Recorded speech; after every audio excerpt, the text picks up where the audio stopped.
आपने कई बार देखा होगा कि जब किसी व्यक्ति को बहुत ज्यादा ठंड लगती है, बहुत तेज ठिठुरन होती है, तो उसके ऊपर 2-3 रजाइयां डालने पर भी उस व्यक्ति की ठंड कम नहीं हो पाती है। ये लक्षण हो सकता है मलेरिया का। जैसे कई सारे बच्चे ये जानते होंगे कि मलेरिया जो होता है वो मच्छर के काटने से होता है, कि तो कई सारी प्रजातियां होती है।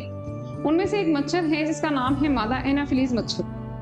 केवल यही मच्छर काटने की वजह से ही मलेरिया होता है। यह भी पूरी तरह से सत्य बात नहीं है, क्योंकि मादा एनाफिलीज मच्छर की लार ग्रंथियों के अंदर उपस्थित होता है एक सूक्ष्म जीव जिसका नाम है प्लाज्मोडियम। प्लाज्मोडियम एक प्रोटोजोआ होता है और यही वास्तविक मलेरिया का कारण है।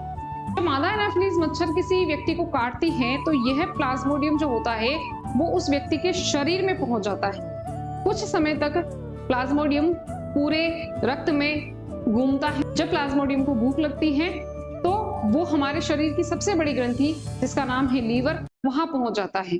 लीवर की कोशिकाओं को हम हिपेटोसाइट्स कहते हैं।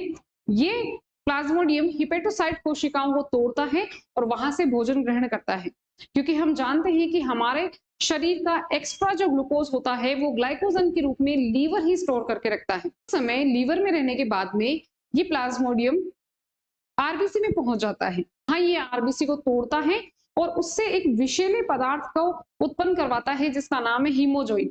ये हीमोजोइन ही वह पदार्थ है जो शरीर में कंपकपी उत्पन्न करता है और तेज बुखार लाता है। प्लाज्मोडियम के शरीर में रहने पर रक्त में उपस्थित प्लेटलेट्स की संख्या भी कम हो जाती है। अंतिम अवस्था के अंदर प्लाज्मोडियम को जब ये लगने लग जाता है कि अगर वह सारे आरबीसी को तोड़ देगा तो उसके जीवित रहने के चांसेस भी घट जाएंगे। ऐसे में वो एक नई अवस्था बनाता है जिसका नाम है गेमेटोसाइट अवस्था।